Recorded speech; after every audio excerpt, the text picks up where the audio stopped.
তরি যাই রে ডুবি এসে ধর হাল,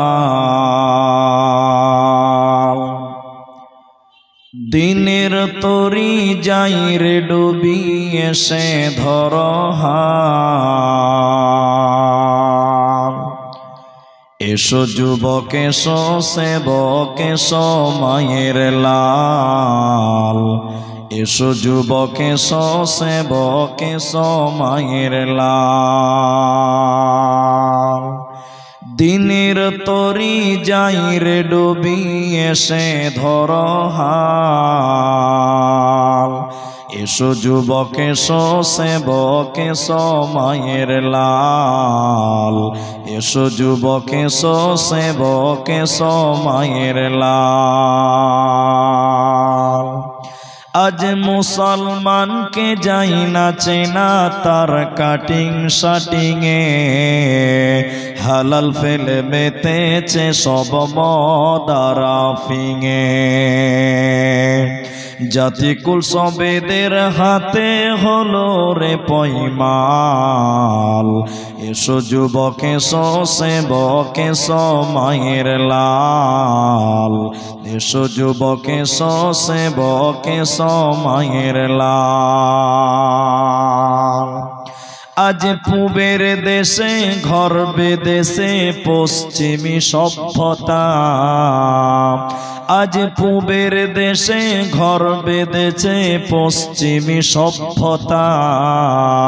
তাই নাদানেরা খুব মেতেছে করাতে ভদ্রতা। বুঝলি না রে বুঝবি রে তো,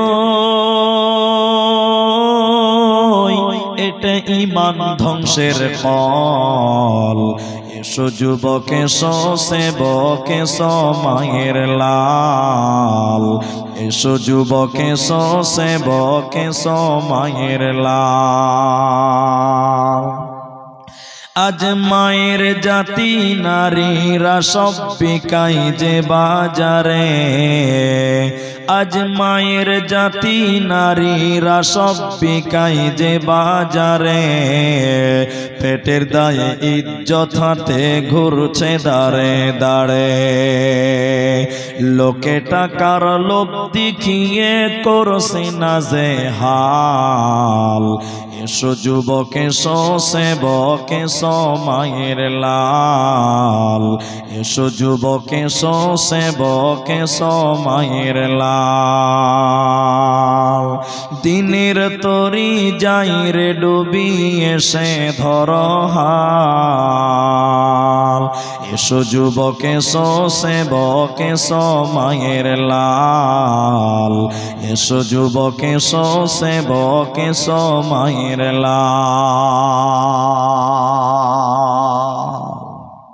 উপস্থিত চলমান সভার যোগ্যতম সভাপতি, বসে করো, পেছনে লোকের অসুবিধা হয়েছে।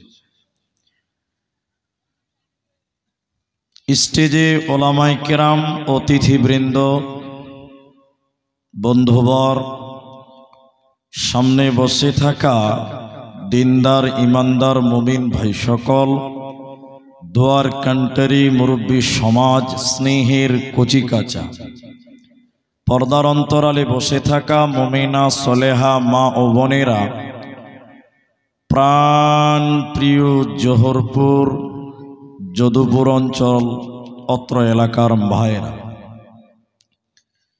সর্বাগ্রে সেই মহান মুনিবের দরবারে শুকরিয়া জ্ঞাপন করি, যিনি আমাদেরকে একদিনই আলোচনা সভায় উপস্থিত হয়ে কিছু বলার এবং শোনার যিনি তৌফিক ইনায়াত করেছেন, সেই মহান মুনিবের দরবারে শুকরিয়া জ্ঞাপন করি। আমরা সবাই একবার বলি আলহামদুলিল্লাহ। দরুদ ও সালাম বর্ষিত হোক সেরকারে কায়নাত তাজদারে মাদানী নবী কুল শিরোমণি ইমামুল আম্বিয়া নবী মক্কি নবী মাদানী নবী আহমদ নবী মুহাম্মদুর রাসূলুল্লাহ, বলুন সাল্লাল্লাহু আলাইহি ওয়াসাল্লাম। मोहतरम भाइयों, अजीजों, नौजवान साथियों, कुरानुल करीम दुई জায়গা থেকে কয়েকটি আয়াত এবং হাদিসে নববী থেকে তিরমিজি শরীফ থেকে একটি মাত্র হাদিসের টুকরো পাঠ করেছি।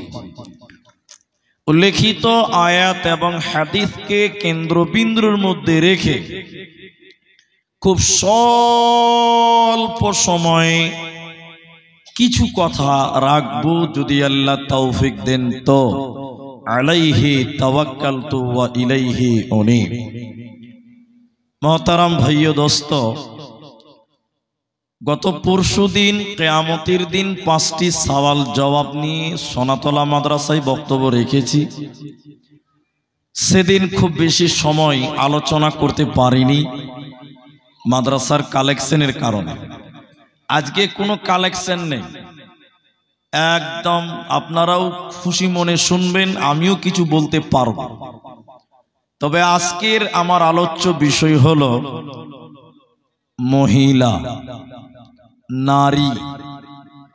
তো নারীদের প্রসঙ্গে বলতে গেলে কখনো পুরুষদেরকেও বলতে হবে, কারণ দর্শনের 3টি উক্তি আছে, তার মধ্যে একটি হলো একজন মানুষ অর্ধেক মানুষ।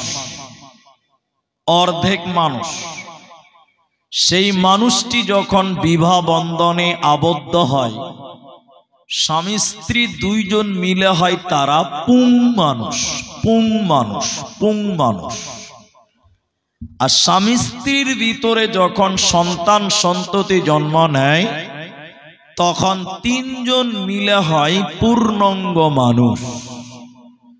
এজন্য কখনো নারীদের বলবো, কখনো আপনাদের আমাদের ব্যাপারে বলবো, তবে মূল পয়েন্টগুলো নারীদের জন্যই বিশেষ করে আলোচনা করব ইনশাআল্লাহ। আলাইহি তাওয়াক্কালতু ওয়া ইলাইহি উনীব। শুধুমাত্র আপনাদের কাছে প্রশ্ন করব, আপনারা উত্তর দিবেন, তাইলেই বক্তব্য যথেষ্ট হবে। এক, বর্তমান সময়ে পৃথিবীতে অনেক সংগঠন আছে যারা দাবি করে নারী এবং পুরুষের সমান অধিকার দিতে হবে। এই দাবি করছে এবং করে। ঠিক বলছি না নাই? বলেন বলেন, একবার বলেন। বলে, কিন্তু নারী এবং পুরুষের সমান অধিকারের কথা আল্লাহও বলেননি, নবীও বলেননি, কোন তাবিঈও বলেননি, কোন আলেমও বলেনি। তবে কি নারীদের সম্মান কম, পুরুষদের কি বেশি? জি না। আল্লাহ তাবারাক ওয়া তাআলা নারীদের মর্যাদা ততটুকুই দিয়েছেন যতটুকু দেওয়া প্রয়োজন মনে করেছেন। ওখানে আপনার আমার হুজ্জুতি খাটে না।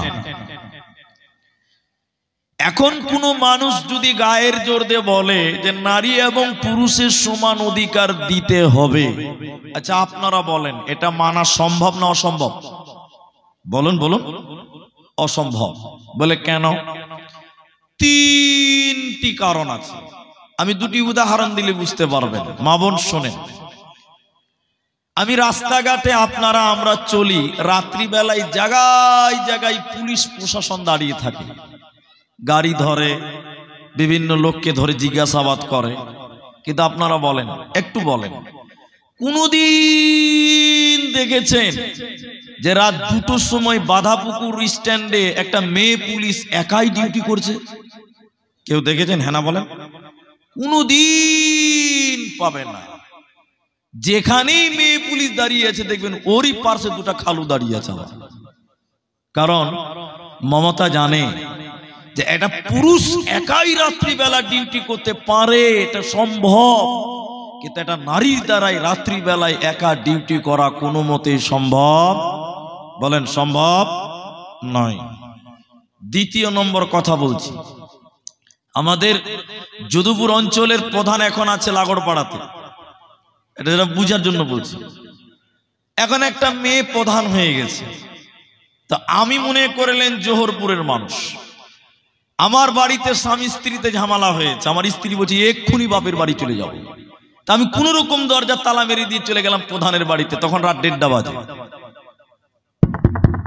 প্রধানকে যে বলছি, প্রধান এখন পুরুষ, প্রধানকে যে বলছি চাচা চলেন আমার বাড়ি চলেন, এক্ষুনি যেতে হবে, রাত্রি বিচার করতে হবে, দিনে সবাই জেনে যাবে, মান সম্মান থাকবে না। প্রধান বলছি কি হয়েছে? বলে আপনার বৌমা খুব ঝামেলা করছে, চলেন। প্রধান ছিল পঞ্চায়েতের পুরুষ মানুষ, সাইকেল নিয়ে রাত 1:30টার সময় বলছে চলেন দেখি কি হয়েছে আপনার বাড়িতে। ও একটা পুরুষ মানুষ আমার সঙ্গে রাত 1:30টার সময় চলে আসলো। আচ্ছা এখন বলেন, প্রধান যদি মেয়ে মানুষ হতো রাত 1:30টার সময় আমার সঙ্গে আসতে পারতো? সবাই বলেন না। তাহলে এটা নারী আর একটা পুরুষের সমান অধিকার মানা যাবে? সবাই বলেন যাবে না। শেষ কথা যদি আপনি না বুঝেন তাহলে আপনি বোকার দেশে বাস করছেন। সেটা কি? এটা পুরুষ মানুষ জিন্সের প্যান্ট পরে, ফুল প্যান্ট পরে, জিন্সের প্যান্ট পরছে, পড়ছে কি পড়ছে না? পুরুষ যে জিন্সের টাইট ফিটিং জিন্সের প্যান্ট পরেছে, ওকে যদি পেশাব লাগে চেন খুলবে, দাঁড়িয়ে দাঁড়িয়ে পেশাব করতে পারবে। কি বলছেন, পারবে কি পারবে না? বলেন বলেন পারবে। কিন্তু একটা মেয়ে যদি জিন্সের প্যান্ট পরে, ওকে যদি বলে দাঁড়িয়ে দাঁড়িয়ে পেশাব কর, সম্ভব? জোরে বলেন না। তাহলে এটা নারী আর একটা পুরুষের সমান অধিকার, সমান দাবি করা কোনো মতেই সম্ভব নয়। ঠিক আল্লাহ তাবারাক ওয়া তাআলা ইবাদতের ব্যাপারেও নারীদের ক্ষেত্রে কিছু ইবাদতের কথা পৃথকভাবে বলেছেন, পুরুষদের ক্ষেত্রে কিছু ইবাদত পৃথকভাবে আল্লাহ বর্ণনা করেছেন। অতএব হে নারীকল, তোমরা পুরুষের সঙ্গে তুলনা করতে গিয়েও না, তোমরা তোমাদের ইবাদত গুলোকে বুঝে নাও, তোমাদেরকে আল্লাহ যা আদেশ করেছেন সেগুলো মেনে নাও। তার মধ্যে নারীদের সবচেয়ে গুরুত্বপূর্ণ একান্তই প্রয়োজনীয় ইবাদতের নাম হলো পর্দা, ফরজ পর্দা, ফরজ পর্দা। আল্লাহ তাবারাক ওয়া তাআলা বলেন বিসমিল্লাহির রহমানির রহিম ইয়া আইয়ুহান নাবিয়্যু কুল্লি আজওয়াজিকা ওয়া বানাতিকা ওয়া নিসাইল মুমিনিন। আল্লাহ তাবারাক ওয়া তাআলা তার নবীকে বলছেন, প্রিয় রাসূলকে বললেন, নবী হে তুমি শুনে নাও, তুমি তোমার বিবিদেরকে বলে দাও, হে নবী আপনি আপনার বিবিদেরকে বলে দেন, অবানাতিকা আপনি আপনার মেয়েদেরকে বলে দেন, ওয়ানিসাইল মুমিনিন তামাম পৃথিবীর মুমিনা নারীদেরকে আপনি বলে দেন, ওরা যেন চাদর দিয়ে তাদের শরীরকে ঢেকে নেয়, ওরা যেন চাদর দিয়ে তাদের আবরুকে ইজ্জতকে ঢেকে নেয়, ওড়না দিয়ে যেন তাদের শরীরকে ঢেকে নেয়। কেন কেন কেন? তারা যদি শরীরকে ঢেকে না রাখে, ওদের ইজ্জত আবরু যদি বহির প্রকাশ করে দেয়, ওই নারীরা আল্লাহর জান্নাতে যাবে না, পাবে না, দেবে না। তাই আল্লাহ তাবারাক ওয়া তাআলা বলেন, নবী আপনি আপনার বিবিদেরকে বলে দেন, মেয়েগুলোকে বলে দেন, সারা দুনিয়ার মুমিনা নারীদেরকে বলে দেন, ওরা যেন নিজের শরীরকে ঢেকে নেয়, নচেতে জান্নাত মিলবে না, দেব না। ইমাম মুসলিম আলাইহি রাহমা হাদিস নিয়ে এসেছেন, শোনেন। হে জোহরপুরের ভাইয়েরা, যদুপুরের ভাইয়েরা, বোনেরা, কান করে শোনেন। মুসলিম শরীফের ভিতরে নবীজি বললেন, শোনো, দুই শ্রেণী মানুষকে আল্লাহ জাহান্নাম দেবে, জান্নাতে যাবে না। দুই প্রকার মানুষ আল্লাহর জাহান্নাম যাবে, জান্নাতে যাবে না। নবীজি বলেন, ওই দুই প্রকার কারা? শুনে নাও, ওই দুই প্রকার কারা?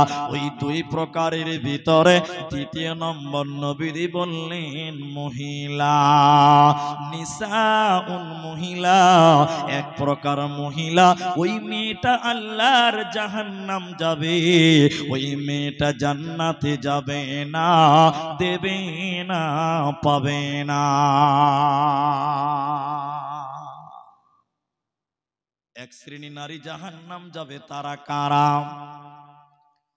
নবীজি বললেন তারা হলো উচ্ছৃঙ্খল বেপরদা নারী, যারা কাপড় পিনবে এরপরও উলঙ্গ, যারা শাড়ি পরবে এরপরও নগ্ন, যারা কাপড় পরে ব্লাউজ পরে সয়া পরে এরপরও তারা হবে নগ্ন, এরপরও তারা উলঙ্গ, এরপরও তারা বিবস্ত্র। ওই নারীরা জান্নাত তো দূরের কথা, জান্নাতের ঘ্রাণও আল্লাহ দেবে না। মেয়েদের ক্ষেত্রে চোখ, চোখ মুখমণ্ডলে ইখতিলাফ আছে, তাও সমাপনী করবো, লাস্ট ওটা বলবো। চোখ খোলা রাখতে পারে, প্রয়োজনে মুখ বের করা জায়েজ, তবে না করা ভালো। বাকি পা থেকে চুল পর্যন্ত টোটাল বডিটা মেয়েদের ঢেকে রাখতে হবে। এখন কোন মেয়ের যদি প্যান্ট দেখতে পাওয়া যায়, পিঠ দেখতে পাওয়া যায়, নবীজি বলছেন এই মেয়েটা কাপড় পরার পরেও উলঙ্গ, কাপড় পরার পরেও বিবস্ত্র, কাপড় পরার পরও নগ্ন, এই নারী জান্নাত তো দূরের কথা, জান্নাতের ঘ্রাণও আল্লাহ দেবে না। এখন বলেন, আমার এলাকার কথাই বলি, 100 জন মেয়ে, তার ভিতরে 95টা মেয়ে হাফ হাতার ব্লাউজ পরে, 12 হাতের শাড়ি কাপড় পরে। এই মেয়েটা যখন শাড়ি এবং ব্লাউজ পরে রাস্তায় বের হয়, ওই মেয়েটার পিঠ দেখতে পাওয়া যায়, ওই মেয়েটার প্যাট দেখতে পাওয়া, কি বলছেন, যায় কি যায় না? যায়। নবীজি বলছেন কাপড় পিনবে এরপরও উলঙ্গ। এ দেখেন দেখেন দেখেন দেখেন, কাপড় পরে আছে, এরপরে মেয়েটার হাত দেখতে পাওয়া যাচ্ছে, মেয়েটার প্যাট দেখতে পাওয়া যাচ্ছে, মেয়েটার পিঠ দেখতে পাওয়া যাচ্ছে। আল্লাহর নবী বলছেন কাপড় পিনবে এরপরও উলঙ্গ, এই নারী জান্নাত তো দূরের কথা, জান্নাতের ঘ্রাণও পাবে। এজন্য নারীরে, দ্বিতীয় নম্বর জাহান্নামী নারী কারা? নবীজি বলেন উটের পিঠের উপরে দেখবেন উঁচু কুঁচু থাকে, কুচি থাকে, ওই উটের কুচির মতন করে যে মেয়েরা মাথার উপরে খোপা বানবে, ঝুটি বানবে, চুল বানবে, মাথার উপরে উঁচু করে যারা ঝুটি বানবে, উটের মতন কুচি করে যারা ঝুটি বানবে, এই নারীরা জান্নাত তো দূরের কথা, জান্নাতের ঘ্রাণও আল্লাহ দেবে না, পাবে না, পাবে না। এই জন্য আল্লাহ বলেন নবী তুমি বলে দাও তারা যেন চাদর দিয়ে ওদের শরীরকে ঢেকে নাই, ওদের আবরুকে যেন ঢেকে নাই, শরীরটাকে যেন ঢেকে নাই, নচেত জাহান্নাম চলে যাবে, কোনো উপায় রবে না, থাকবে না, থাকবে না। সবাই বলেন পর্দা করলে দুটি লাভ, মুখ খুলে বলেন কটি লাভ? দুইটি লাভ। একটা ইহকালে আর একটা পরকালে। একটা ইহকালে লাভ আর একটা পরকালে লাভ। ইহকালে লাভটা কি আছে? এদিকে দেখেন, আমি উদাহরণ দিয়ে দিয়ে একটু একটু করে বুঝাই। বাজারে কলা কিনতে পাওয়া যায়, কলা, কলা, যে একটা কলার দাম 5 টাকা করে দাম। জি ঠিক বললাম না? না হ্যাঁ না বলেন। এখন একটা দোকানদার দেখছে যে যে কলা কিনে, কিনার পর চোকা ছিলে ফেলে দিয়ে তারপরে খায় না, আমরা চোকা সুদ্ধা খাই, চোকা ছিলে খাই। এখন একজন দোকানদার ভাবছে মানুষের কত কষ্ট, টাকা দিয়ে কিনছে আবার ছিলে ফেলছে তারপরে খেছে। তো দোকানদার ভাবছে কলা যদি আমি ছিলে দেই তাহলে মনে হয় বেশি বিক্রি হবে। একজন ভাবছে আর কি। এখন আপনি বলেন কলা যদি কোনো দোকানি পাকা কলা ছিলিয়ে রাখে, ওর কলা কেউ কিনবে? কে কিনবে বলেন? আমাকে প্লেটে যদি কেউ কলা ছিলে দেয়, আমি ওই কলা হাত দিই না, রুচি হবে না, সমস্যা আছে অনেকেরই। এখন আমি বলছি দোকানি এতগুলি কলা, পাকা কলা রাত্রিবেলায় বাড়িতে ছিলেছে, একটা বালতিতে ভরে রেখে দিয়েছে, সকালবেলা দোকানে বালতিতে ঢেকে রেখে দিয়েছে। বালতির মুখটা মাঝে মাঝে খুলছে, মাছি দিয়ে বসছে, ও আর বাড়ায় না, ও আর বাড়াবে না। গোটা জোহরপুরের লোক জানে ফটিক চাচার দোকানে কলা পাওয়া যায়। এবার ফটিকের দোকানে যে বলছে, চাচা দুটি কলা দাও তো। ফটিক চাচা বালতির মুখটা খুলছে, দেখছে মাছি ভিন ভিন ভিন করছে, সঙ্গে সঙ্গে লোকটা নাকে কাঁপতে, কি দি হাজি, নাকে কাপড় দিয়ে পালিয়ে গেল। আচ্ছা বলেন কিনবে? বলেন কিনবে? যে দেখছে সেই নাকে কাপড় দিচ্ছে। সারাদিনে ফটিক চাচা একটাও কলা বিক্রি করতে পারেনি। সন্ধ্যাবেলা কি করবে? মাল গন্ধ হয়ে গেছে। এটা ভিখারিকে বলছে, এই 20টা টাকা লে তো, এই কলাটি যে ডাস্টবিনের ড্রেনে ফেলে আয়, যা যা যা। কলা চোকা ছিলা থাকলে মাছি বসে, যার কারণে মালিককে টাকা দিয়ে ফেলতে হয়। একটু হ্যাঁ কিনা জোরে বলেন। নারী হলো কলার মতন, মেয়ে হলো কলার জাত। মেয়ে যদি বুরখার ভিতরে থাকে, কলা যেমন চোকার ভিতরে থাকলে মূল্য বাড়ে, নারী যদি বোরখার ভিতরে থাকে দুনিয়াতে তার মূল্য বাড়ে। নারী যদি বোরখায় থাকে, পর্দায় থাকে, নারীর মূল্য বাড়ে।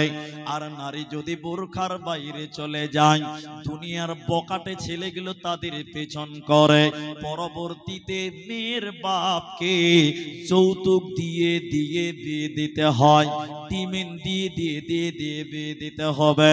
কলা ছিলা থাকলে মালিককে যেমন টাকা দিয়ে ফেলতে হবে, নারী যদি বেপরদাই চলে, মেয়ে যদি বেপরদাই চলে, মেয়ের বাপকে যৌতুক দিতে হবে, ডিমেন দিতে হবে, পণ দিয়ে জামাই নিতে হবে। কারণ বেপরদা নারীর পৃথিবীতে কোনো মূল্য থাকে না, থাকে না, থাকে না।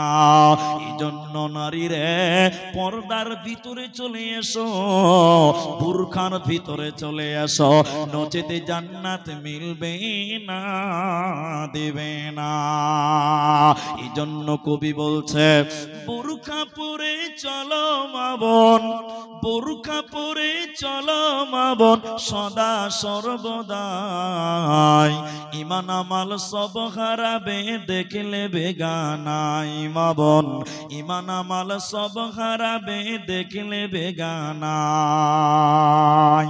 নারী থাকবে বাড়ির মাঝে, বাহির হবে না, আল কোরআন আর সহিহ হাদিস পড়ে দেখো না।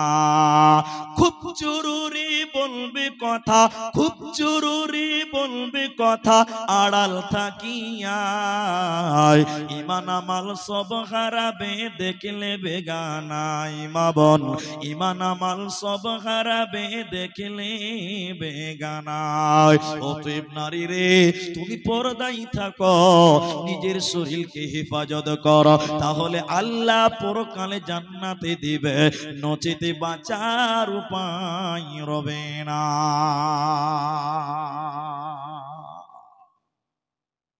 এইটুকু বক্তব্যতে বুঝালাম পর্দার গুরুত্বটা কতটা। এবার চলে জান্নাতি নারী কারা, জান্নাতি মহিলাকে। আপনার মেয়েকে আপনি এত ভালোবাসেন, এত মায়া করেন, মমতা করেন, আপনার বেটিটা জান্নাতে যাবে না জাহান্নাম যাবে? একটু দেখেন আপনার স্ত্রী জান্নাতি না জাহান্নামী, এই হাদিসটা শোনেন, এটাই মেয়েদের বয়ানের জন্য যথেষ্ট। জান্নাতি মা কারা, জান্নাতি বেটি কারা, জান্নাতি বোন কারা শুনিলেন? নবীজি বললেন, শুনে নাও, আল মারআতু ইযা সাল্লাত খামসাহা, যে মেয়েটা 5 ওয়াক্তের নামাজ কায়েম করবে, যে মেয়েটা পাঞ্জেগানা নামাজ পড়বে, ওই নামাজি মেয়েটা আল্লাহর জান্নাতে যাবে, নামাজি মেয়েটা আল্লাহর জাহান্নাম যাবে না, দেবে না। কিন্তু কিন্তু মেয়েরা নামাজ, অনেক মেয়েরা পড়ে, কিন্তু ওদের নামাজে অনেক সমস্যা আছে। আছে না নাই বলেন? হ্যাঁ না বলেন? আচ্ছা, একটা একটা করে বলি। নামাজ পড়ে মেয়েরা, বেশিরভাগ মেয়েরা টাইম মতো নামাজ পড়ে না। হ্যাঁ না বলেন?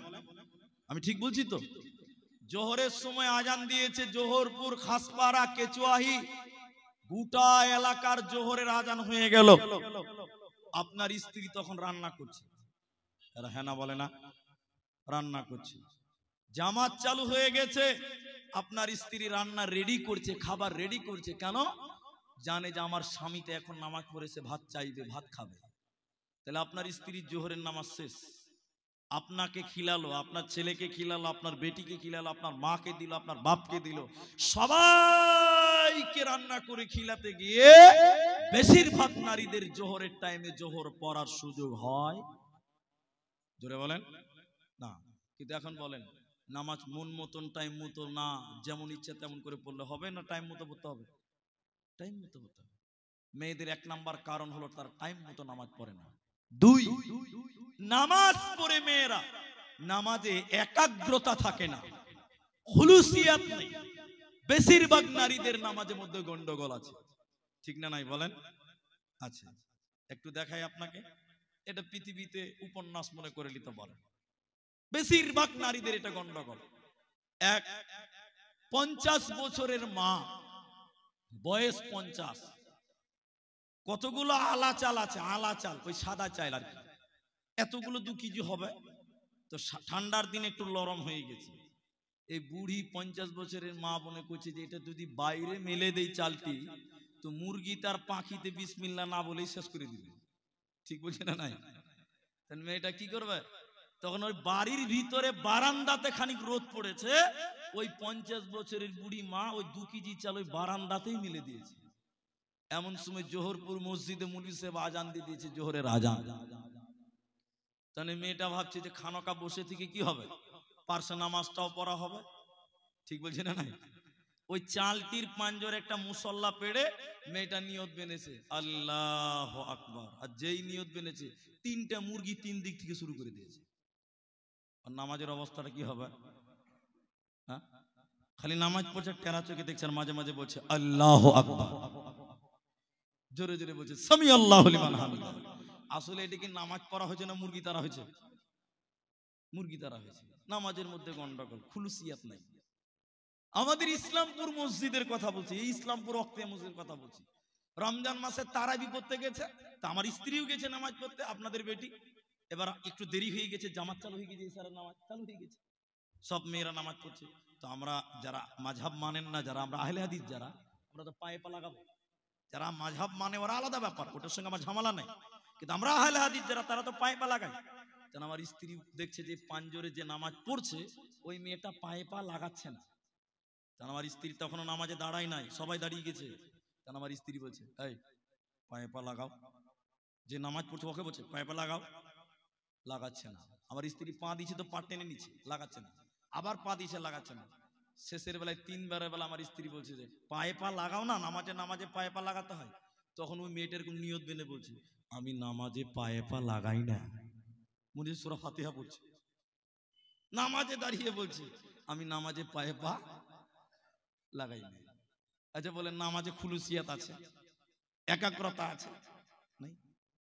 নবীজি এই জন্য বিশেষ করে জান্নাতি নারীদের গুণ বলতে গিয়ে বললেন, যে মেয়েটা 5 ওয়াক্তের নামাজ পড়বে ওই নারীকে আল্লাহ জান্নাত দেবে। দ্বিতীয় নম্বর গুণ, জান্নাতি নারী কারা, কোন মেয়েটাকে জান্নাতি বলা হয়? শামাত শাহরাহা, রমজান মাসে যে মেয়েটা রোজা রাখবে। কেন কেন রোজা তো পুরুষদেরকেও রাখতে হবে, শুধুমাত্র মেয়েদেরকে বলা হলো কেন? অনেকগুলো কারণ আছে, তার মধ্যে একটি বলি, প্রতিটা সাবালিকা মেয়েদের মাসে একবার পিরিয়ড হয়, হায়েজ হয়, মেন্স হয়। যে মেয়েগুলো রমজান মাসে নাপাক হয়েছিল, শরীর খারাপ হয়েছিল, মেন্স হয়েছিল, রোজা পূর্ণ করতে পারে না, 5টা 7টা রোজা বাকি থেকে যায়। নবীজি বললেন, শুনে নাও, আগামী রমজান আসার আগে আগে তোমাকে ওই রোজাগুলো পূর্ণ করে আদায় করতে হবে। যে যেটা রমজান মাসের বাকি রোজা আদায় করে না, ওই নারীকে আল্লাহ জাহান্নাম দেবে, ও জান্নাতে যাবে না, পাবে না, পাবে না। হাদিসের ভিতরে নবীজি বললেন, শোনো, আমাকে জিবরাইল নিয়ে যেতে লাগলো জাহান্নাম দেখাবার জন্য। যেতে যেতে যেতে যেতে জাহান্নামে দেখলাম কিছু মানুষের পাগুলোকে আকাশের দিকে বাঁধা আছে, আর তাদের মাথা মুখমণ্ডল যেন মাটির দিকে ঝুলছে, উল্টো করে টাঙিয়ে রেখেছে, মুখগুলো ফেটে ফেটে যেন রক্ত পড়ছে, নাক দিয়ে মুখ দিয়ে রক্ত পড়ছে। নবীজি বললেন, আমি থাকতে না পেরে বললাম, জিবরাইল, মান হাউলা ইয়ারা কারা, কেন তাদেরকে এই শাস্তি দেওয়া হচ্ছে? জিবরাইল, তুমি বলো এরা কারা, কেন জাহান্নামে উল্টো করে টাঙিয়ে রাখা হয়েছে, কেন তাদের মুখগুলো ফেটে ফেটে রক্ত পড়ে? জিবরাইল বলেন, ইয়া রাসূলুল্লাহ, দয়ার নবী আপনি শুনলেন, যারা রমজান মাস পেয়েছিল, রোজার মাস পেয়েছিল, সিয়ামের মাস পেয়েছিল, দিনের বেলায় খাবার খেয়েছিল, ইফতারের আগে যারা ইফতার করেছিল, আল্লাহর ফরজ রোজা যারা রাখে নাই, ওই সমস্ত বেরোজাদারের দলেরা, ওদেরকে জাহান্নামে উল্টো করে টাঙিয়ে রাখা হবে। এরা জান্নাতে যাবে না, পাবে না, দেবে না। এজন্য নারী রে, রমজানের বাকি রোজাগুলো তোমাদেরকে আদায় করতে হবে, নচেতে জান্নাতে দেবে না, পাবে না, মিলবে না। 3 নম্বর, জান্নাতি নারীকে, আপনাদেরকে এরপরে বলবো, আপনাদের পুরুষদেরকে বলবো, আর একটু ধৈর্য ধরেন। জান্নাতি নারীকে আহসানাত ফরজাহা, নিজের শরীরের হেফাজত করা। আমার দিকে দেখেন, আমি আমার স্ত্রীকে বিয়ে করেছি, কথা বুঝেন, মোহর দিয়েছি, রেজিস্ট্রি কাগজে সই করেছি, আল্লাহর কালাম সাক্ষী রেখে বিবাহ করেছি। মেয়ে হলো জমিন। মেয়েরা কি বলেন বলেন? জমিন। জমিন, ওই জমিনে ধান চাষ করেন, ওই রকম মেয়েটা হলো জমিন। তো আপনার স্ত্রীকে বিয়ে করেছি, মোহর দিয়েছি, রেজিস্ট্রি করেছি, তাহলে আমার স্ত্রীর দেহটা আমার, ওটা কার? বলেন সবাই, বলেন আমার। কার? আমার। তাহলে আপনার স্ত্রীর দেহ, শরীর পৃথিবীর কোন পরপুরুষ দেখতে পাবে? সবাই বলেন না। কিন্তু এখন পেছে কি পেছে না? এখন রাস্তাতে মেয়েরা যেভাবে চলে, মনে হচ্ছে ওগুলো আমাদের বউ লয়, ওগুলো হলো পঞ্চায়েত থেকে ছেড়ে দিয়েছে, কোনো গার্জেন নাই। ঠিক বলছি না? নাই বলেন? রাস্তাতে যেভাবে হাফাতার ব্লাউজ পরে চলে, মনে হচ্ছে ওগুলো আপনার আমার বউ নয়, ওগুলো পঞ্চায়েত থেকে ছেড়েছে ওই মেয়েগুলোকে, সরকারের বউ। জি জি জি। তাহলে নিজের স্ত্রীর দেহটাকে হেফাজত করতে হবে। বলেন, হেফাজত করতে হবে। অনেকেই মনে করে যে আমার বউ আমি একলাই দেখবো, এরকম লোক আছে। নাই নাই। একটা আপনাকে ছোট্ট করে বলছি, 1 মিনিট লাগবে। আমার যেটা গ্রামের বাড়ি, বরপেড়া, আসামের বাজারের কাছে আমাদের বাড়ি। এক ছেলে বিয়ে করেছে, 6 মাস 8 মাস হবে। তো ওর বউকে মোটর সাইকেলে করে বাজারে নিয়ে এসছে, বাজারে কোনো কাজে নিয়ে এসছে, ঠিক আছে, ওটা ঠিক আছে। তো ওর বউর শরীরে যে কাপড় আছে, পাতলা সিলছিলা কাপড়, সব বুঝা যেছে। তো বউকে নিয়ে বাজারে এসছে, গোটা বাজারের লোক ওর বউটাকে দেখছে। আচ্ছা বলেন, বাজারের লোক যদি এরকম অবস্থা দেখে, দেখবে কি দেখবে না? সবাই বলেন, সবাই দেখছে। আমাদের পাড়ার কয়েকটা তালবিল ইলম, আমিও ছিলাম পুলিশে, সবাই যখন ভিড় করছে তখন মনে মনে ভাবছে তাহলে আমরাও খানিক দেখেলে। তো দেখতে যেয়ে দেখছি নাউজুবিল্লাহ, ওটা দেখার জিনিস লয়, ওটা অন্যরকম জিনিস। তাড়াতাড়ি ওই ছেলেটাকে ডেকে আমরা মুলবিরা বললাম, এই গাধা, এই বোকা ছেলে, তাড়াতাড়ি একটা ওড়না কিন, চাদর কিন, তোর স্ত্রীর শরীরে চাপা, গোটা বাজারের লোক তোর বউটাকে দেখছে। খাপা বলছে, মুলি সাহেব, হুজুর আমার বউ আমি একলাই দেখবো, এলাকার মানুষের দেখার হক নাই। বলেন কোন পর্যায়ে ওয়াজ করছে দেখেন, ও হক আদায় করে বেড়াচ্ছে। এখন অনেক মানুষ বিয়ে করে বউ নিয়ে এসে আপনার কিনা সাজিয়ে রেখেছে বর বিয়ে ছেলের বাড়িতে, কি বলছেন সাজায় না? তারা কথা বলে না, সিংহাসনে বসিয়ে রাখে না, বসিয়ে রেখেছে ওর বউটাকে, সবাই দেখছে। এই বোকা ছেলে ভাবছে আমার নতুন বউ আমি একলাই দেখবো, এলাকার মানুষের দেখার হক নাই। ও হলো ওই ডিপার্টমেন্টের লোক, ঠিক বললাম না? বলেন ছি ছি ছি। নারী জান্নাতি নারীকে নবীজি বললেন নিজের শরীরের হেফাজত করা। মুহাদ্দিসগণ বলছেন স্বামীর মালের হেফাজত করা, কারণ তোমার শরীরটা তোমার নয়, এটা তোমার স্বামী রেজিস্ট্রি করে নিয়েছে। অতএব তোমার দেহ স্বামীর সম্পদ, এটার হেফাজত করো। তোমার শরীর পৃথিবীর কেউ যেন দেখতে না পায়।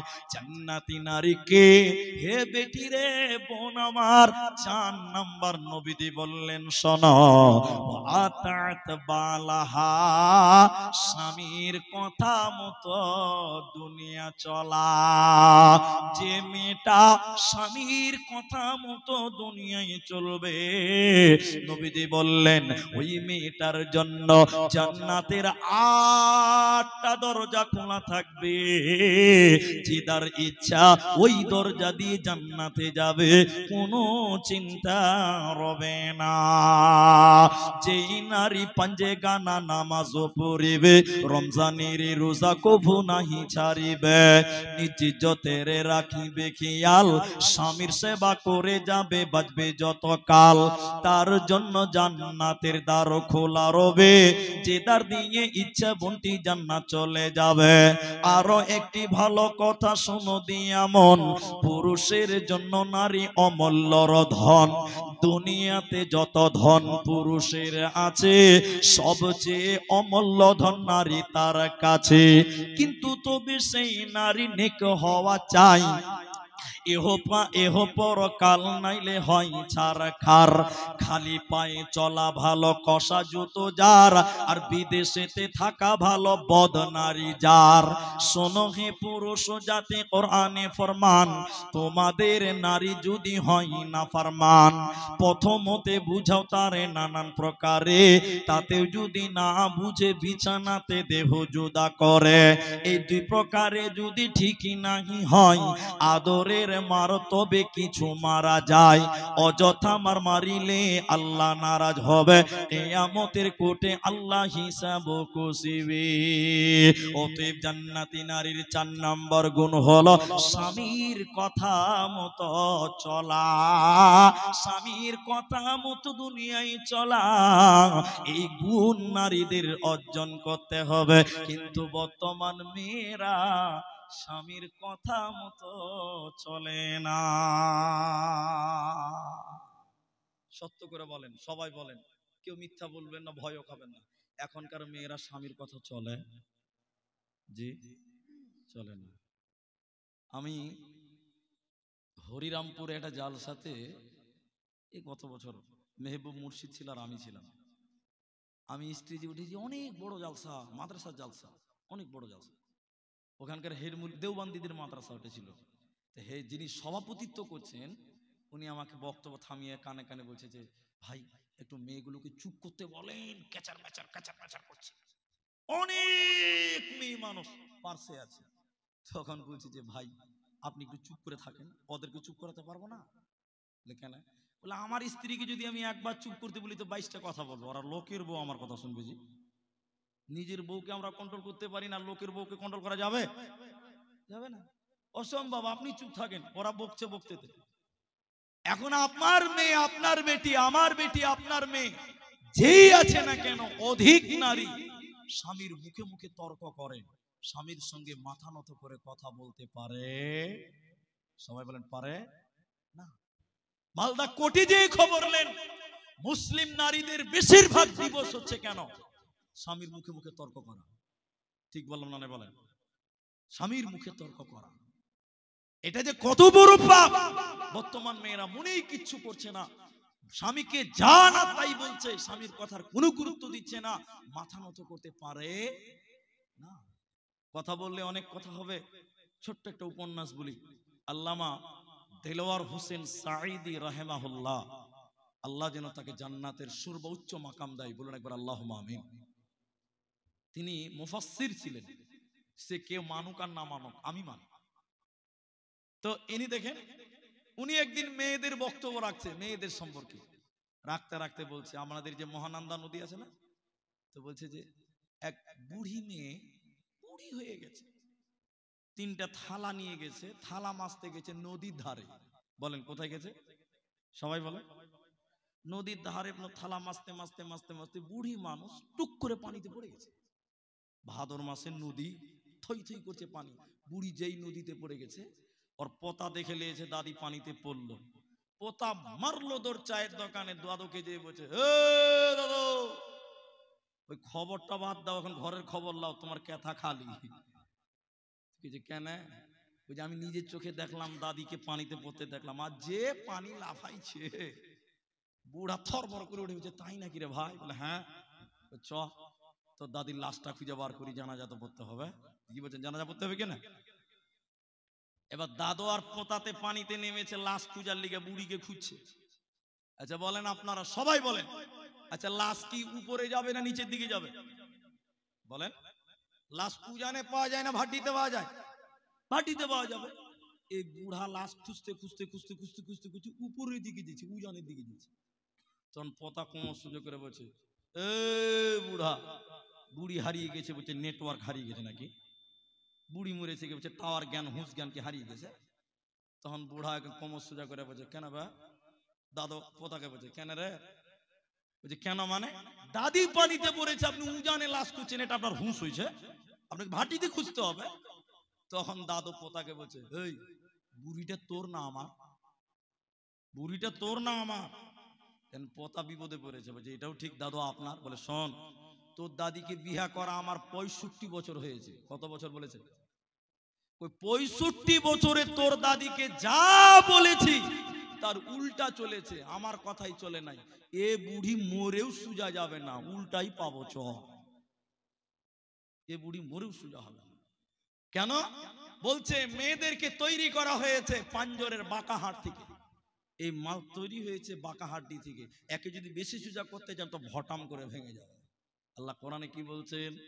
বিসমিল্লাহির রহমানির রহিম, নুসুজাহুন্না ফাইযুহুন্না, তোমরা তোমাদের নারীদেরকে ওসিয়ত করে করে বুঝিয়ে বুঝিয়ে চলো, কারণ নারীরা 3টা কথা মনে রাখতে পারে না।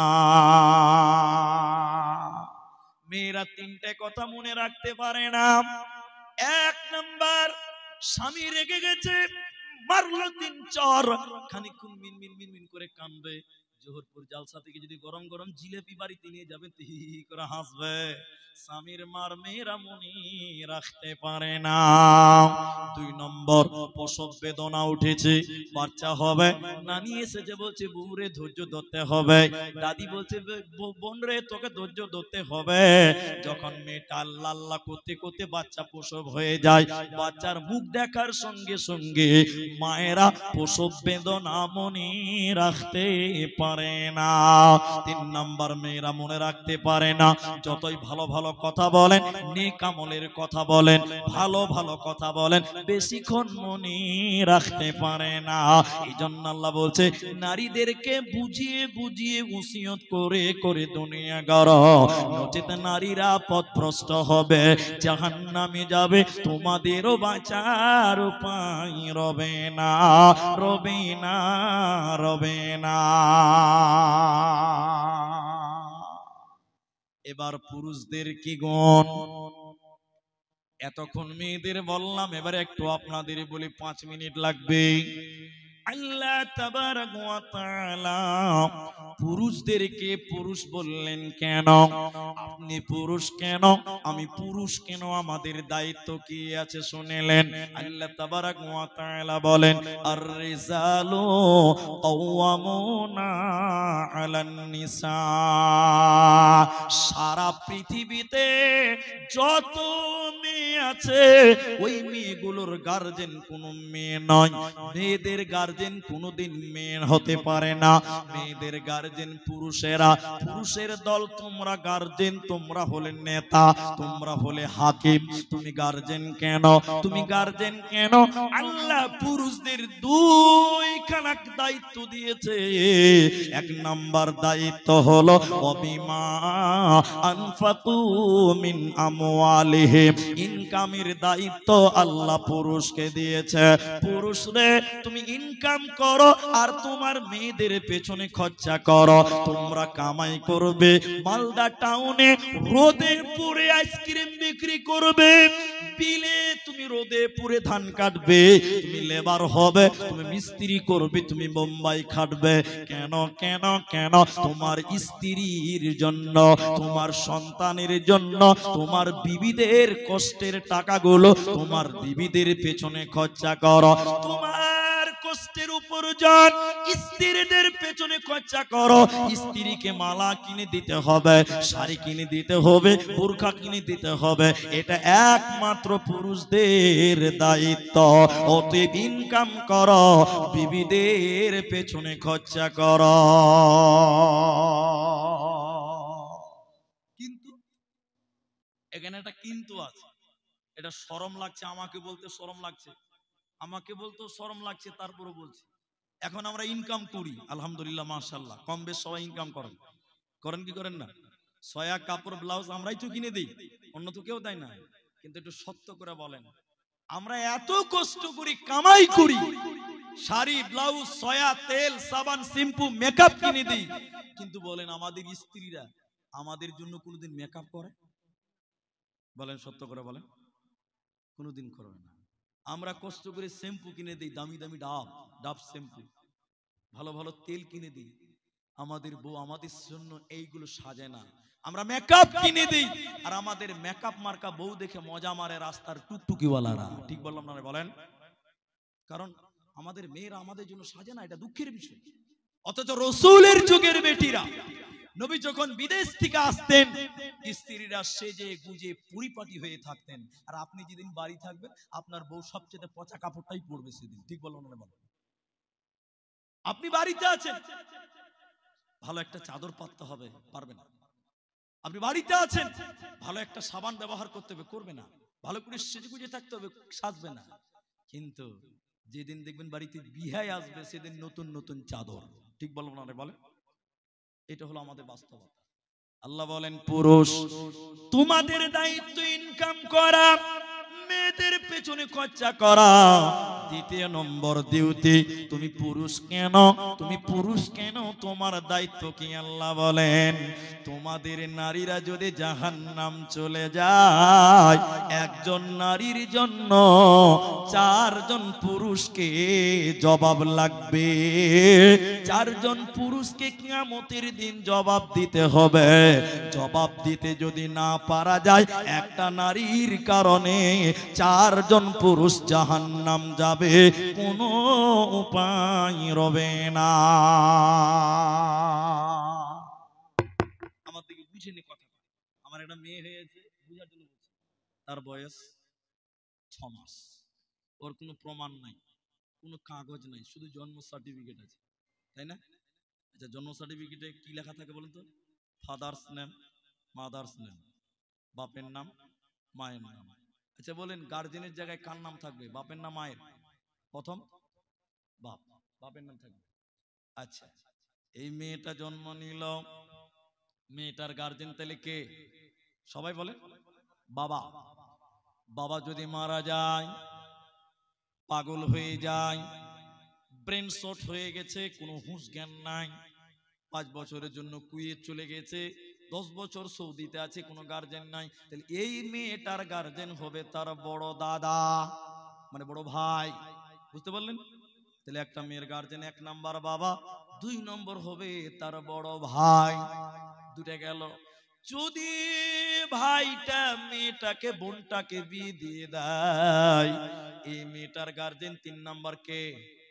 স্বামী। বলেন কে? স্বামী।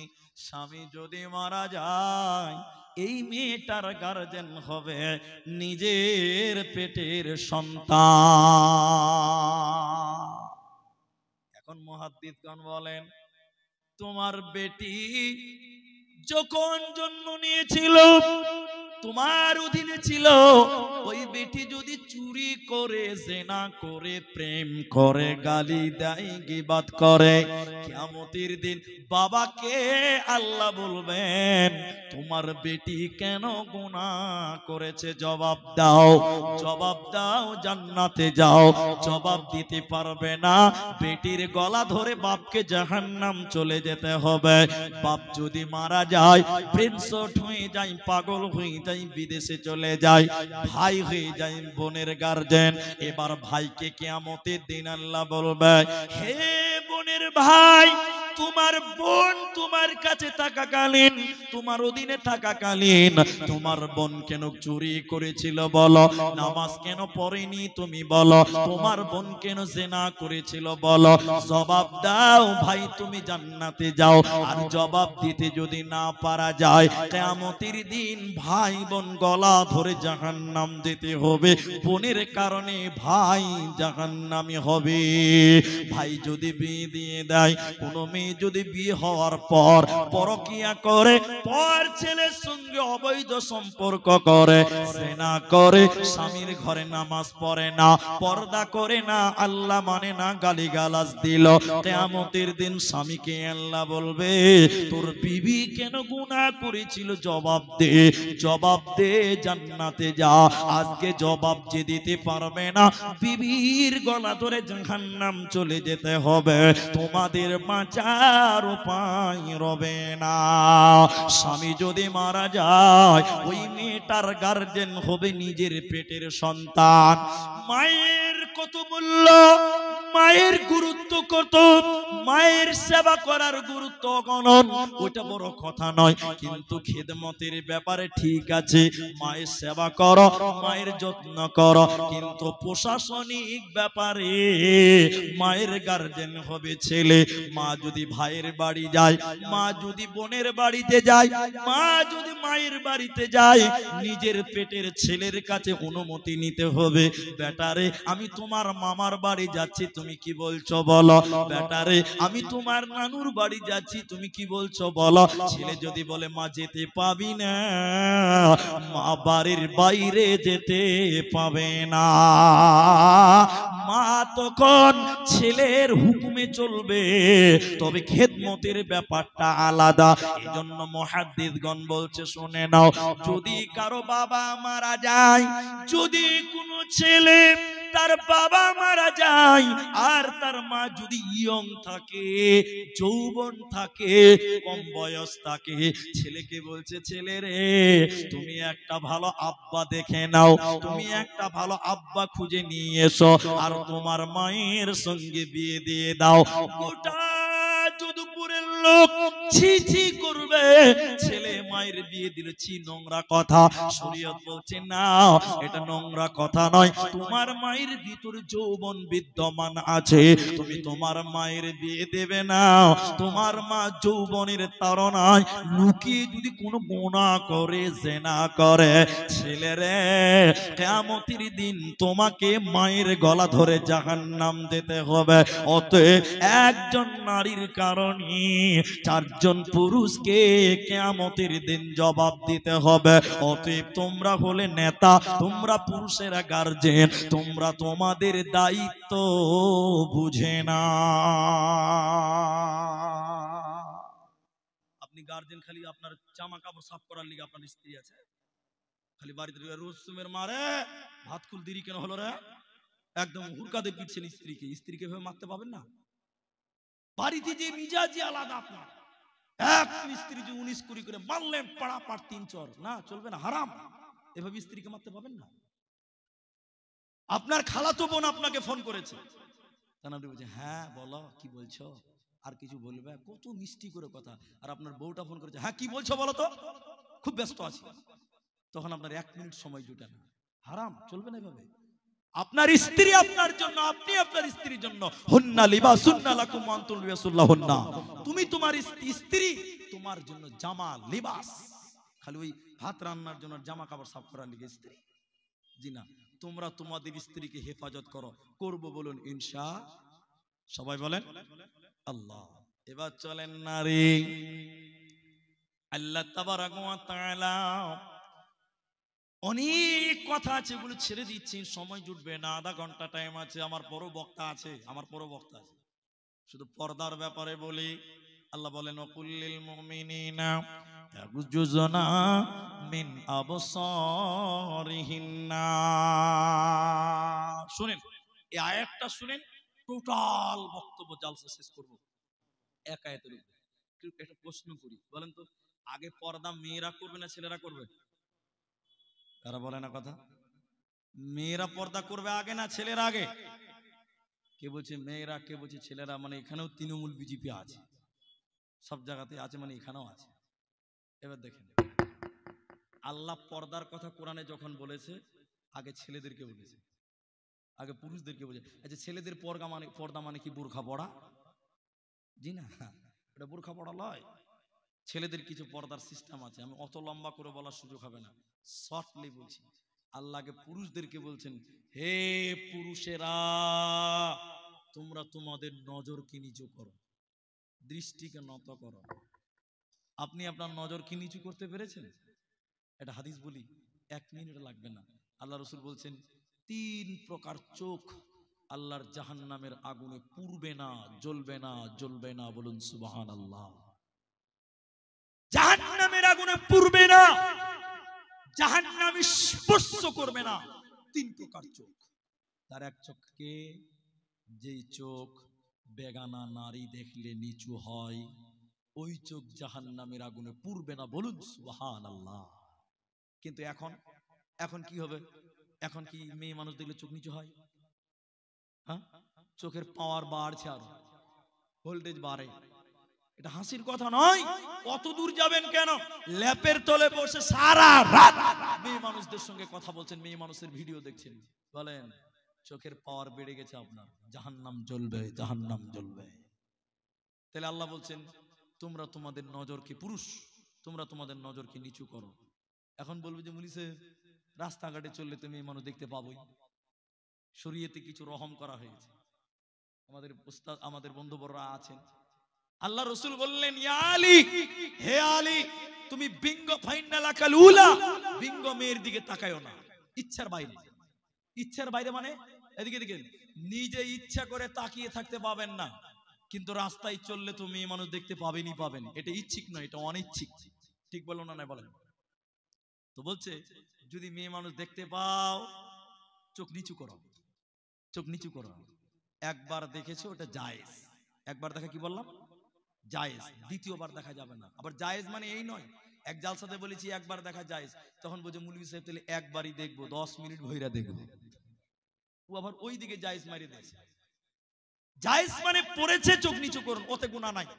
আবার তুমি তাকাবে না, সাবধান। এবার মেয়েদেরকে আল্লাহ বলছেন, কুল্লিল মুমিনিনা ইয়াগুযুনা মিন আবসারিহিন্না। হে পৃথিবীর মুমিনা নারীরা, যদুপুরের বেটি মায়েরা, জোহরপুর কেচাহি সোনাতলার বেটিরা, ওরে অঞ্চলের মা, তুমি শুনে নাও। আল্লাহ বলেন, হে নারী, তোমরাও তোমাদের নজরকে নিচু করে না। তাহলে মেয়েরাও চোখ নিচু করতে হবে। জি, মেয়েদেরকে চোখ নিচু করতে হবে। কেন? কেন? সব পাপের হেডমাস্টার হলো চোখ। ঠিক বললাম না? নাই বলেন। সব পাপ শুরু হয় কোন দিক দিয়ে? চোখ দিয়ে। এই জন্য বলছে, ফাহিসা শুরু হতি হে আখ সে, খতম হো জাতি হ্যাঁ সারাঙ্গাছে। শুরু হলো পাপ চোখ দিয়ে, শেষ হলো লজ্জাস্থান দিয়ে। এজন্য মেয়েরা তোমরাও তোমাদের নজরকে নিচু করে না। এখন জোহরপুরে জালসার মেলাতে মেয়েরা ঘুরে বেড়াচ্ছে। এখন কিছু কিছু বকাটে ছেলে এসে চিনে না জানে না খানকা বলছে, শোন বহিন কি খবর? তখন ও তাল দিচ্ছে, হ্যাঁ বলো কি খবর ভাই। এই দেখেন কত নরম। যেই তোমাকে শোন বহিনকে ডেকেছে তখন বলবে জুতা ক নাম্বার আছে জানিস? আর তোমার সঙ্গে কথা বলবে, হ্যাঁ না বলেন, আর কোনো পাপ আগাবে না। এজন্য নারী মালদা টাউনের রেল স্টেশন, কাঞ্চনজঙ্ঘা চলে, কামরূপ চলে, সরাইঘাট চলে, এখন বন্দে ভারত চলছে, অমৃত ভারত চলছে। কিন্তু বলেন স্টেশন মাস্টার যদি আপনার কিনা আমাদের স্টেট ব্যাংক মোড়, আমাদের যদুপুর স্ট্যান্ডের যে সিগন্যাল পয়েন্ট, স্টেশন মাস্টার ওখানে যদি লাল বাতি জ্বালিয়ে রাখে, বলেন বন্দে ভারত মালদা ঢুকতে পারবে? সবাই বলেন পারবে না। আর যদি সবুজ সিগন্যাল দিয়ে দেয়, মালগাড়িও ঢুকে যাবে। মেয়েদেরকে বলেছে, হে নারী রে, চোখ দিয়ে ছেলেদেরকে সবুজ সিগন্যাল দিবে না, তোমরা ছেলেদেরকে রেড সিগন্যাল দাও, লাল সিগন্যাল দাও, খবরদার সবুজ সিগন্যাল দেবে না। সবুজ সিগন্যাল দিলে তোমরা গুনাহগার হবে, জেনা হবে, ব্যভিচার হবে।